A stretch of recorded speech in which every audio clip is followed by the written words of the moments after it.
Well, hi all. My name is Jay Shackett, U.S. history teacher here at Golden High School. I'm looking forward to meeting all of you as best we can in this weird environment. A little bit about me. I'm going to be asking lots about you over the course of the semester, but a little bit about me. 21 years now as a high school teacher, 14 of those 21 here at Golden High School. I also teach AP Government and Politics for seniors. And if you're feeling anything like me, no matter how many years you have in school, it feels just like you're, I don't know, doing this all over again. I don't know what's going on. I don't know what's happening. And I feel like a first-year teacher again this year after all these years. I'm also married to a teacher. My wife, Sarah, teaches over at Lakewood High School.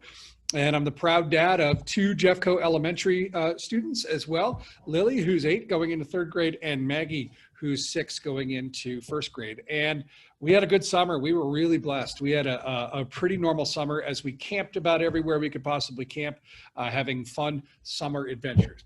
So what's our class going to look like this semester? It's really going to be broken down into 5 units. We're going to start this semester with what I've titled A Country in Transition. This first 30 years of the 20th century or so. From 1890 to about 1920, America is a changing nation. We're changing culturally in terms of who we are. So we're going to focus on the second wave of immigrants that come into America during this 30-year period, lots of them through Ellis Island, really changing physically who we are. We become the diverse melting pot during this time period that many Americans think of us now. We're also changing in terms of our role in the world. We are stepping out into global leadership role. And not just this dinky little startup country. The power centers of Europe are starting to fade a little bit, and America is starting to play a role in the world. And we're also changing in terms of what sort of society we want. This is the era of the nation's first child labor laws, food inspection laws, and those sorts of things. We are currently in the next, few days here, approaching the 100th anniversary of the 19th Amendment, passed in 1920, which granted women the right to vote at a national level. So this is a period of change. America is evolving from a country you wouldn't recognize to a country that you might. That'll take us about 2 to 3 weeks, and then we'll get into, in about mid-September, World War I, America's real first entry into the war. We'll explain why World War I went down, how it all got fought, what America's role in it, but most importantly, the real key to understanding World War I is how it ended. You might know that, you can just look down at the bottom of the screen there. We have a World War II, which should indicate to you we didn't get the peace right in World War I, and that's right. So we'll look at World War I from the perspective of how it was fought and so on, but we'll really look at it for how it ended, because instead of it being a war to end all wars, it's the war that sets up the bigger, badder war that we call World War II. Our third unit, when we get into October, is to look at the Roaring 20s, this decade where America's done with serious things. We don't want to talk about child labor. We don't want to talk about world wars and death and destruction. We want to drink and dance and party and go to speakeasies and live the good American life. And that's the Roaring 20s, a decade that shapes America culturally so much that we start to become who you and I are today, a music and pop culture loving, sports obsessed people that's all built in the 1920s. And so we'll look at the 20s. And then right around November, leading up to maybe Thanksgiving, our fourth unit will be what I like to call the hangover from the Roaring 20s, which is the Great Depression. Right?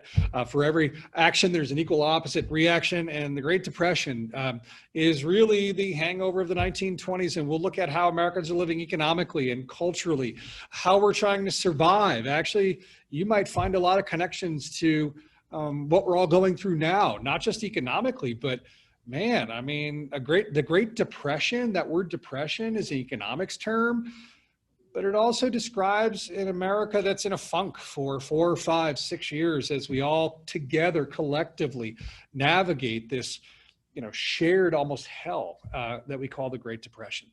And then we'll end the semester looking at America's sort of shining moment of global leadership in World War II, this moment in which we all really rallied around a common cause in not just defeating Nazi Germany, but ending the Holocaust and so on. And that'll take us right up to really Christmas break. So there's our semester, kind of a quick snapshot as we roll through. Google Classrooms are set up. You'll see here blocks 1, 3, and 7 are the 3 periods that I teach U.S. history this semester. The course codes are there. If you don't have a pen handy at this moment, and you're not scrambling to write down those course codes, have no fear. Go ahead and scan that QR code. It'll take you to my class website. It's a real basic website. And those codes right there are posted on my class website. Lastly, the best way to reach my website, if you don't have your phone handy right now or whatever, that QR code is fine. But if you just simply Google my last name, Shackett, S-H-A-C-K-E-T-T, because it's an unusual enough last name. My class website is the first hit on Google because it's not Smith or Jones or whatever. So if you simply Google Shackett, you'll get to that same location, and those course codes will be listed there. My email address is there. Please feel free to email me.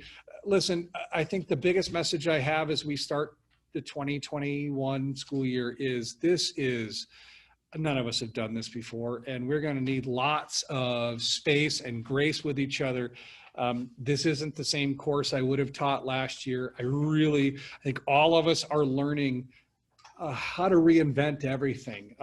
And so please be patient. Please be kind with your teachers, with me, with each other, as we try to navigate this. I'm going to try to make it the best semester and year possible, but please know that lots of us, all of us, will need a certain level of grace. I look forward to meeting you virtually the first couple of weeks and hopefully in person after that over the next couple of weeks, and welcome back to school. Thanks much.